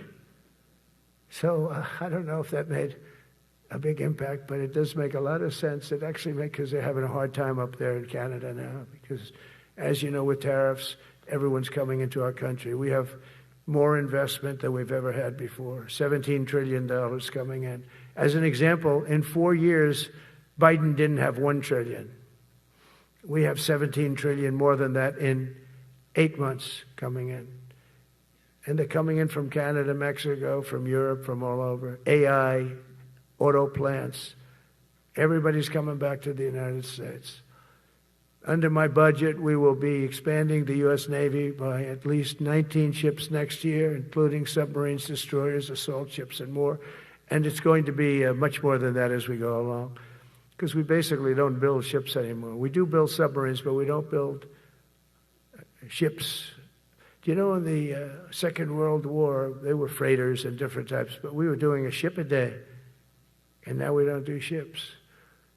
And I'm not a fan of some of the ships you do. I'm a very aesthetic person, and I don't like some of the ships you're doing aesthetically. They say, "Oh, it's stealth." I said, "That's not stealth. An ugly ship is not necessary in order to say you're stealth." By the way, the B-2 bombers were incredible. That is stealth. They went into that. I was with General Kane and Pete were in we call it the war room, but we're watching them go in, and they were totally untouched. They were not seen. They were literally not seen. They dropped their bombs. They hit every single one of them, hit its target. It was total obliteration. CNN, when we came back, fake news CNN, oh, their camera just went off. You know, their camera, every time I mention them, they turn the camera off because it's never good. They say, this is a problem. But I don't blame them. You're better off keeping it off. But they have some scammer reporter who started saying, without any knowledge, that he may not have hit the targets as well as they thought. It may not have been obliteration. He did hit the targets, and I got to give us a little credit, right? It was obliteration, it turned out. The Atomic Energy Commission said it was obliteration. They had, not only did they hit the target, they had these chutes. And think of this here. Way up in the sky, there was no moon. It was dead dark. Couldn't see a thing. You couldn't see them. But they had, I guess, a beam going right into these chutes. Every single one of those bombs went right down those chutes into a granite mountain. I think it's the last time they're going to build air chutes. They had these air chutes that were nice, beautiful. They were meant for us. But it was total obliteration. And now they give us credit for that. But these people were phenomenal. I tell you, for the Air Force people here, you can be very proud. That B-2, we just ordered a lot of new ones and updated ones, but I'd take the other ones. Let me tell you, they couldn't have worked any better. So they flew for 37 hours total, back and forth, no stops, no nothing. We had 52 tankers loading them up, and that's a job I wouldn't necessarily want too much, flying a tanker, loaded up with hundreds of thousands of gallons of fuel. I don't know if I'd do that job. I asked the question, what happens if it gets hit? Sir, you don't want to know about that, right? I don't want to know about that. But those guys, they just hear us. They're incredible. I had them all to the Oval Office. We had the B-2 pilots and a lot of the people, even the people that took care of them, the maintenance people, just as important. We had them all to the White House, gave them a big party on the lawn, brought some of them into the Oval Office. But on top of all this, we'll deliver a hard-earned pay raise of 3.8% to every soldier, sailor, airman, Coast Guardsman, Space Guardman, and Marine, something you weren't getting from the past administration. They did not treat you with respect. They're Democrats. They never do. Not only are we rebuilding our great strength, but for the first time in years, my administration is actually using that strength to defend the core and vital interests of America. And very simply, we are putting America first. And I have since I've been elected. I've always put America first. It's sort of simple, you know, when you think. My campaign was run on common sense, and we did great. We got the highest numbers ever received in terms of districts. You know, they have it broken up, 2,500 versus 525. We won every swing state. We won the popular vote. We won everything.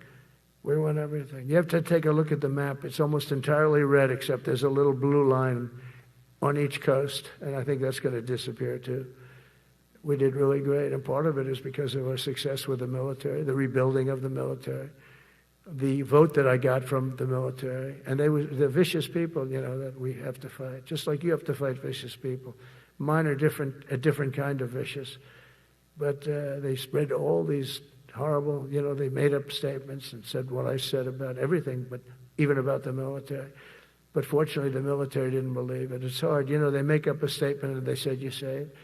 We had 25 people that said he never said that. 25. We had 25 affidavits. And they said, well, we're going with it anyway. You know, these sleazebags. And it's why the press is really losing all power, because people aren't believing it. We need an honest press. We need borders. We need borders. We need an honest press. We need fair elections. I mean, those three things. And we don't have an honest press. We have a really corrupt press. But we fight through the corrupt press. And the people understand you have to do this stuff a lot. You have to go on television a lot, because you can't get a fair shake if you're going to rely on somebody else. They don't understand. They've destroyed the image of media now is at the lowest point it's ever been. It's lower than Congress. Can you believe that? It's something. But together with many of you in the room, we've brought back the fundamental principle that defending the homeland is the military's first and most important priority. That's what it is. Only in recent decades did politicians somehow come to believe that our job is to police the far reaches of Kenya and Somalia, while America is under invasion from within. We're under invasion from within. No different than a foreign enemy, but more difficult in many ways because they don't wear uniforms. At least when they're wearing a uniform, you can take them out. These people don't have uniforms. But we are under invasion from within. We're stopping it very quickly. After spending trillions of dollars defending the borders of foreign countries, with your help, we're defending the borders of our country from now on. We're not going to let this happen. Biden let people come in from prisons, mental institutions, drug dealers, murderers. You know, we had 11,488 murderers allowed into our country by this guy who had no clue. He had no clue. He shouldn't have been there in the first place, but he had no clue.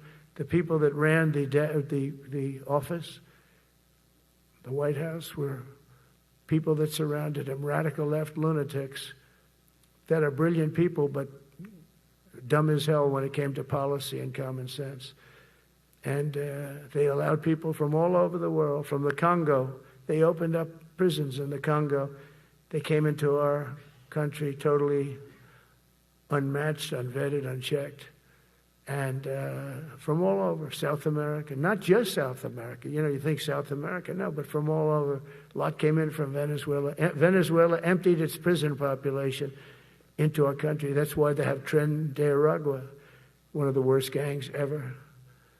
But we took care of them. We took good, strong care of them. And I just want to thank the National Guard in Washington, D.C.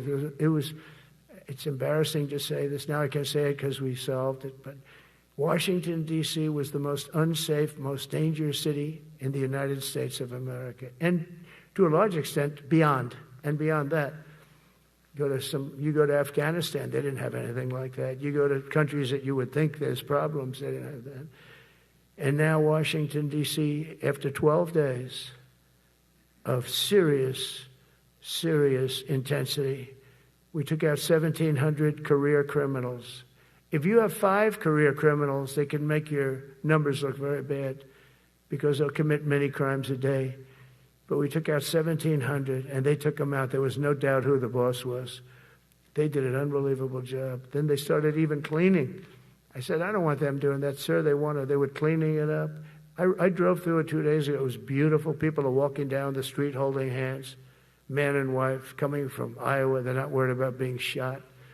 Washington, D.C. is now a safe city. In fact, I went out to dinner with my crew. I haven't done that. In theory, I wouldn't do it. And I felt totally safe. And nobody's been attacked. Nobody's been hurt. Washington, D.C. went from our most unsafe city to just about our safest city in a period of a month. We had it under control in 12 days, but give us another 15, 16 days, it's perfect. And people other than politicians that look bad, they think, you know, the Democrats run most of the cities that are in bad shape. We have many cities in great shape too, by the way. I want you to know that. But it seems that the ones that are run by the radical left Democrats, what they've done to San Francisco, Chicago, New York, Los Angeles, they're very unsafe places. And we're going to straighten them out one by one. And this is going to be a major part for some of the people in this room. That's a war, too. It's a war from within. Controlling the physical territory of our border is essential to national security. We can't let these people in. You know, we had no people enter in the last 4 months. 0. Even I can't believe that. You know, we had millions coming in, pouring in. 25 million all told. And of those 25 million, many of them should never be in our country. They would take their worst people and their people from prisons and jail, and they'd put them in a caravan and they'd walk up. CNN was interviewing one person. Oh, why are you coming? I want freedom. Good. Were you in jail? Yes. For what? Murder. I said, you're in for, you had to see this anchor, a young woman. She's like, I couldn't believe. She'll probably lose her job. But because the left doesn't want to hear that. But we're running it based on common sense and based on love of our country. But I want to salute every service member who has helped us carry out this critical mission. It's really a very important mission. And I told Pete we should use some of these dangerous cities as training grounds for our military, National Guard, but military. Because we're going into Chicago very soon. That's a big city with an incompetent governor, stupid governor, stupid. They threw him out of his family business. He was so stupid. I know the family. He becomes governor. He's got money. Not money that he made, but he ran for governor, he won, and now he criticizes us all the time. And last week they had 11 people murdered, 44 people shot. The week before that they had 5 people murdered, 28 people shot. Every weekend they lose 5, 6. If they lose 5, they're considering it a great week. They shouldn't lose any. You shouldn't lose any. This is civilization. And he's always up there saying, we're in very good shape. We don't need the military. No, they need the military desperately. How about Portland? Portland, Oregon, where it looks like a war zone. And I get a call from the liberal governor. Sir, please don't come in. We don't need you. I said, well, unless they're playing false tapes, this looked like World War II. Your place is burning down. I mean, you must be kidding. Sir, we have it under control. I said, you don't have it under control, Governor, but I'll check it, and I'll call you back. I called her back. I said, this place is a nightmare. Probably, it's certainly not the biggest, but it's one of the worst. It's brutal. They go after our ICE people, who are great patriots and tough job too, but they love it. They love it because they're cleaning up our country. And so you look at some of the things where they took over parts of Seattle. They actually took over a big percentage of Seattle. Think of that. You remember that. That was a while ago.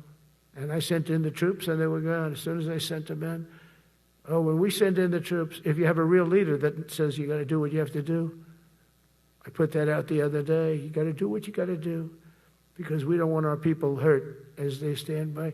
I was watching during Biden, they had troops standing up like this, brave, standing up at attention, the way I should stand all the time. And I'm like this, and people are standing, and their mouth is this far away from their mouth, and they're spitting at them, and they're screaming at them. And that soldier standing there, he wants to knock the hell out of the person, but he's not allowed to do anything. So they just stand there, and they get abused, and a woman was this far away from his face, and she starts spitting in his face, and he's not allowed to do anything. If it's okay with you, generals and admirals, I've taken that off. I say, they spit, we hit. Is that okay? I think so. They spit, it's a new thing. They spit, we hit. How about the cars, where the cars are coming out? They get brand new cars, Border Patrol, ICE, beautiful, nice new cars. And they're driving along, and they have to go through a gauntlet of rocks being thrown at the car. So here's this beautiful brand new car. By the time it goes 100 yards, it's destroyed.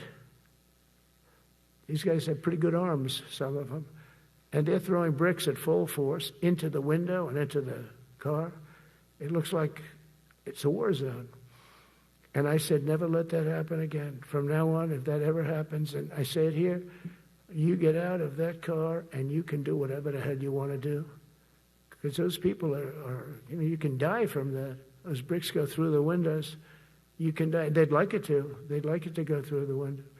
But this was a couple of months ago. They just kept driving, and bricks are hitting the car. And I said, why aren't they stopping? Because they were under orders from the past administration, never stop. But that's different with us. We stop. And since I gave that order, we haven't had that problem. It's very interesting. It's amazing. It's just like in Venezuela. You've seen the boats going. We can't find any more boats. They're carrying drugs, massive. Every boat kills about 25,000 people. That's what they have. They had fentanyl mostly and a lot of other drugs. And we take them out, and we've taken out 4. And it's on air. Everybody gets to see it. Not that we like to do that, but every boat kills 25,000 on average, 20. Some people say more. You see these boats just stacked up with bags of white powder. That's mostly fentanyl and other drugs too. And now we have a problem. General Kane says, sir, there are no boats out there. Not even fishing boats. They don't want to go fishing. I don't blame them. There'll be no fishing today. But it's amazing what strength will do, because all we want to do is stop drugs from flowing into our country. It's destroying. We lost 300,000 people died last year. Everybody knows friends, many friends probably, that you lost a child or adults too, but you lost a son or daughter because of what's coming into our border, and we're making it very hard. Oh, and we haven't even started yet. Last month I signed an executive order to provide training for quick reaction force that can help quell civil disturbances. And this is going to be a big thing for the people in this room because it's the enemy from within, and we have to handle it before it gets out of control. It won't get out of control. Once you're involved at all, they all joke. They say, oh, this is not good. You saw it in Washington. We had gangs of Tren de Aragua with 10, 12, 15 kids, and these military guys walk up to them, and they treat them with disrespect, and they just got pounded. They just got pounded. The gang just pounded, then thrown into paddy wagons and taken back to their country. Some are so dangerous we don't want to even do that because we don't want to, some of stone cold murders, we don't have the confidence. Even though they're not coming back very easily, we don't have the confidence. We put them in jails.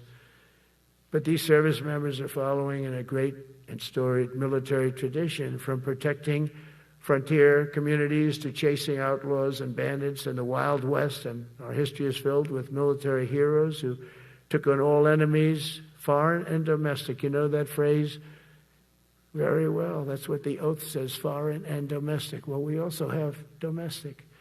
George Washington, Abraham Lincoln, Grover Cleveland, George Bush, and others all used the armed forces to keep domestic order and peace. Many of our leaders used the military to keep peace. Now they like to say, oh, you're not allowed to use the military.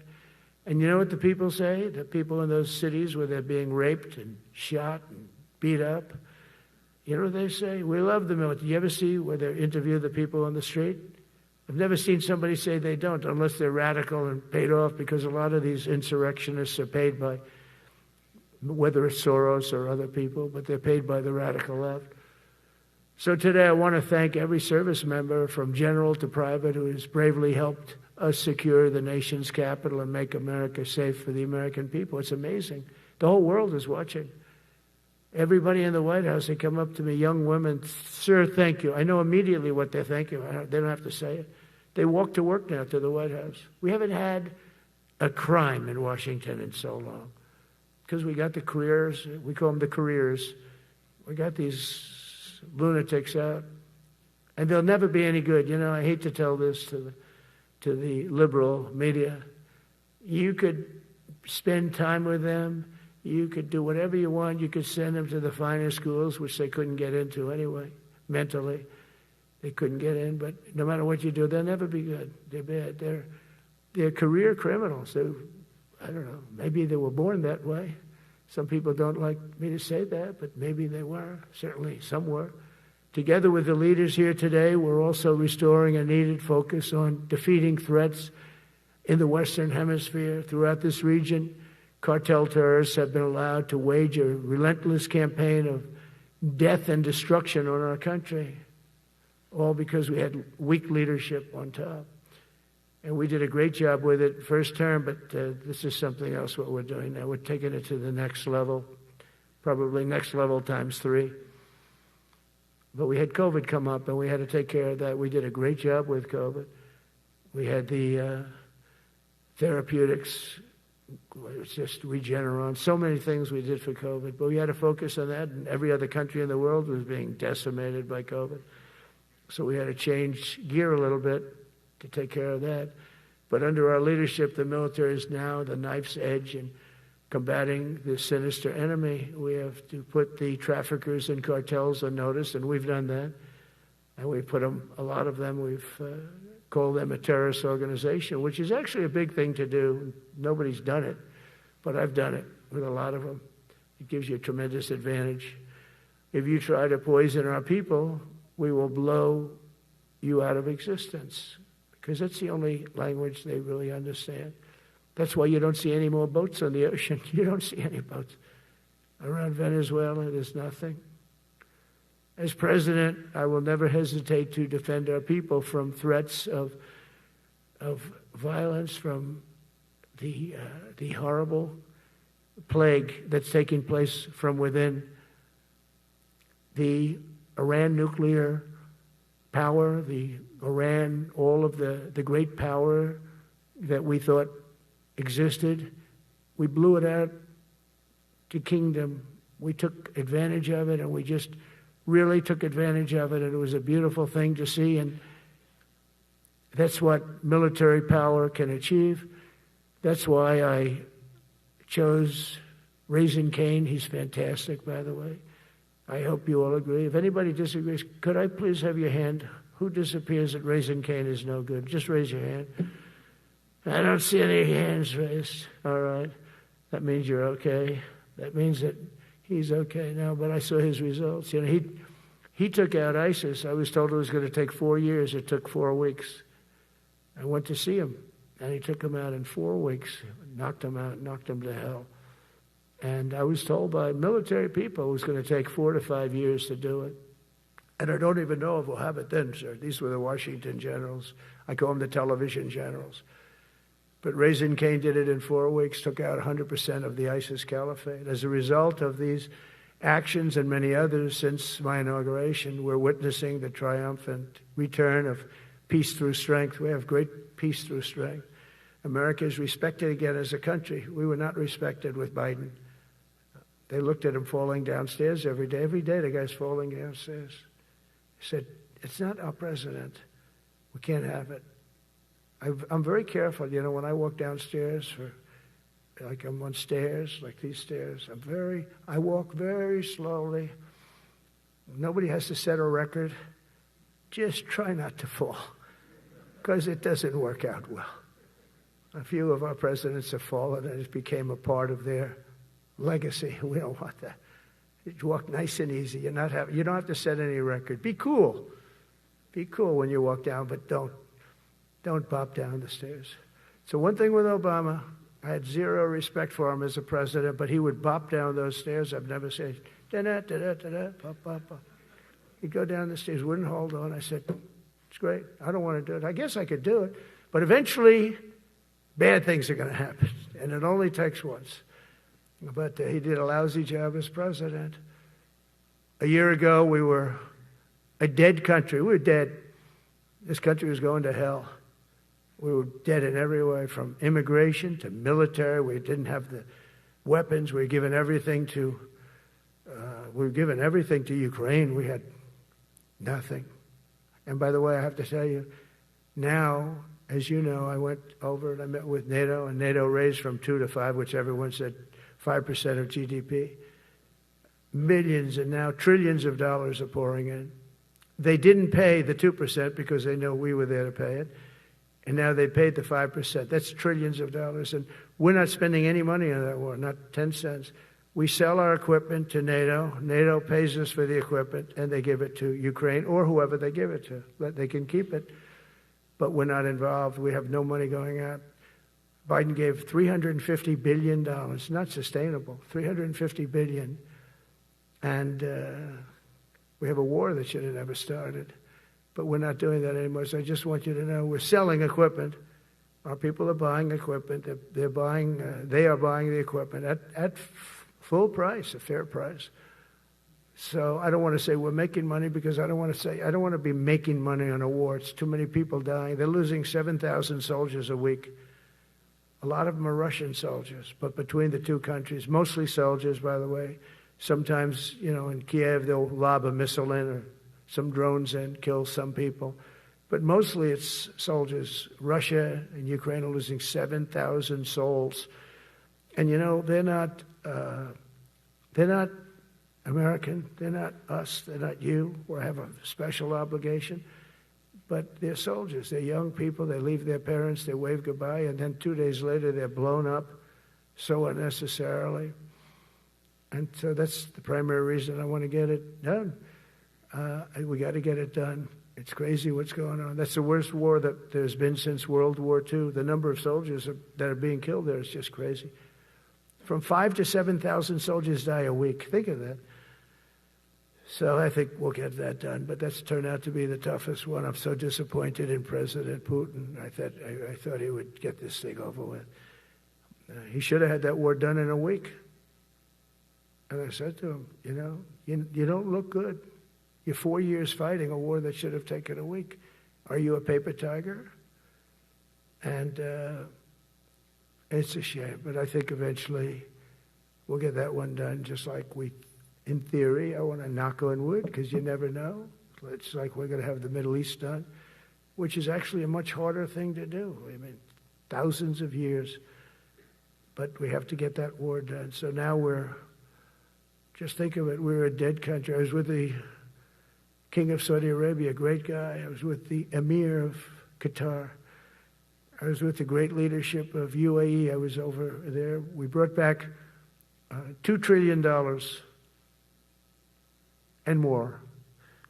They ordered 200 planes, Boeings. They ordered so much, and they were great. But they all said essentially the same thing. They said, 1 year ago, you were a dead country, and now you're the hottest country anywhere in the world. We're the hottest country in the world right now.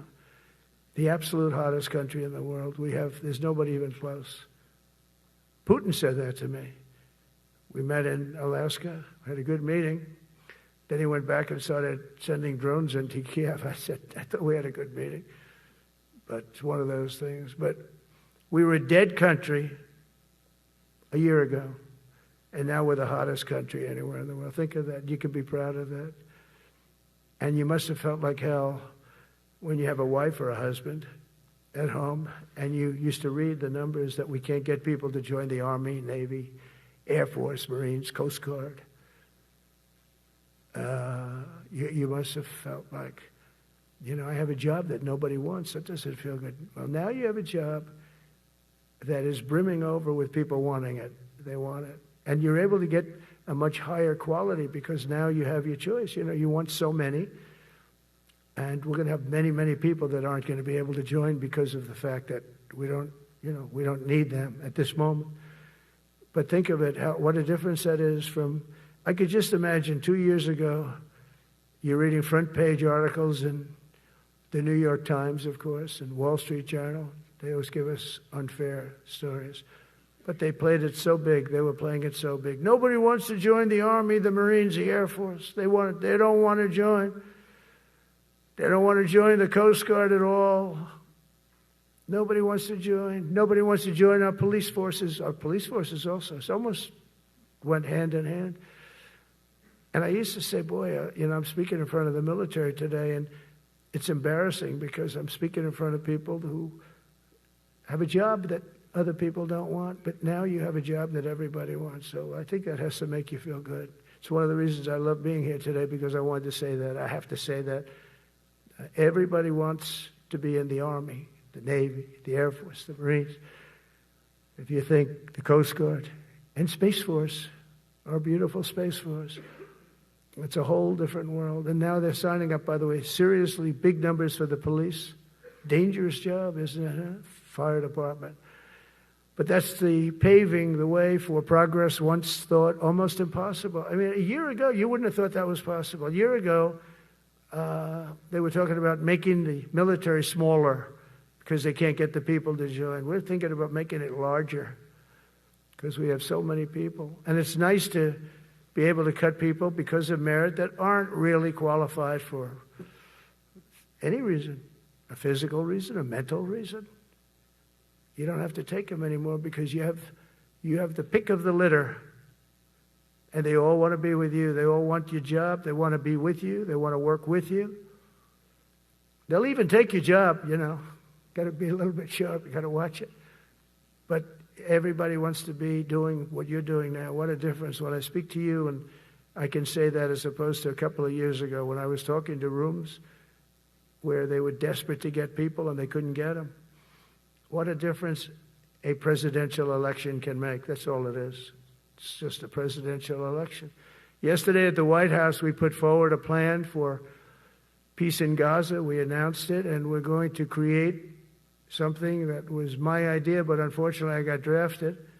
It's going to be called the Board of Peace, and it's going to reign over that territory, and we're going to get that done. And they asked if I'd be the chairman of the Board of Peace. I wasn't counting on that. I had the idea for the Board of Peace. But I said yes, and I guess because of that, every leader, everybody wants to be on the board of peace.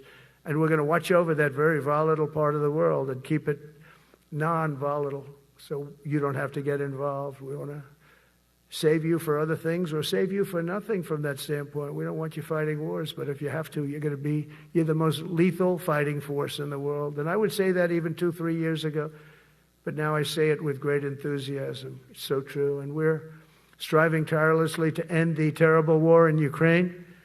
And as you know, we're also working hard to get the allies to share more of the burden of our defense. Much of that has really already taken place. But all NATO members have committed to the increase that I talked about. Think of that. That was unthinkable. It used to be 1%, then we got it up to 2% in my last term. And they did not like it. And now I got it to 5%. And I get along great with all of them. In fact, they call me the president of NATO. I said, I don't think so. But they're great. They're great people. And they're spending a lot of money. And a lot of money that they should have been spending in the past. But I think Putin was a wake-up call for them, really. We're now selling large quantities of American-made weapons to NATO, and we're getting really fair pricing. We're making a lot of money. It's my hope that from Europe to Asia to the Middle East, our allies will make similar commitments to increase their military capabilities. And this will greatly strengthen our alliances, and also it will make war far less likely. You know, if you're a strong presence like we are such a strong presence now. And I go around bragging about that. I said, we have the strongest military anywhere in the world. I say it. You never heard Biden say that. You never heard him say anything. But you never heard him say, did you ever hear him say, we have the strongest military? He doesn't say that. I say it. We have the strongest military anywhere in the world. We have great leadership. And I'll tell you, Pete and General Kane, and all of the people that I've met that have been lifted up in rank. And we got many of them out of here, too. I'll be honest with you. Didn't like doing it, but we got many of you out of here because we weren't satisfied. We know everything about everybody.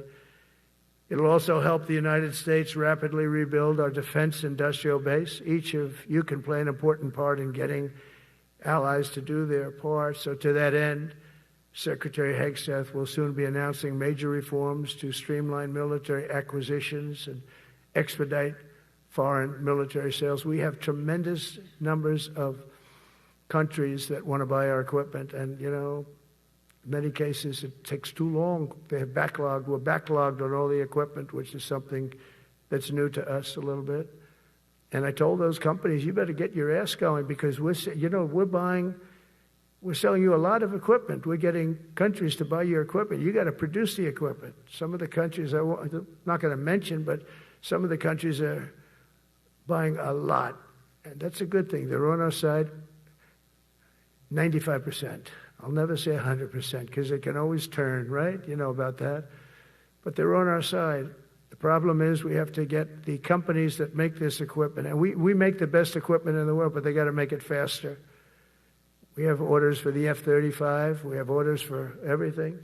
The new F-47. We have orders for everything. They got to make it faster, a lot faster. Ammunition they have to make faster. In the coming months, we'll be making even more historic announcements to fully embrace the identity of the Department of War. I love the name. I think it's so great. I think it stops wars. The Department of War is going to stop wars. If we are as ruthless and relentless as our enemies, the United States Armed Forces will be totally unmatched in the future. We have a group of enemies that are very ruthless and very smart, but they can't match us. They can't match us. They don't even come close to matching us. Again, you know, it's very important for me to say we are the greatest military in the world, but we make the best equipment in the world.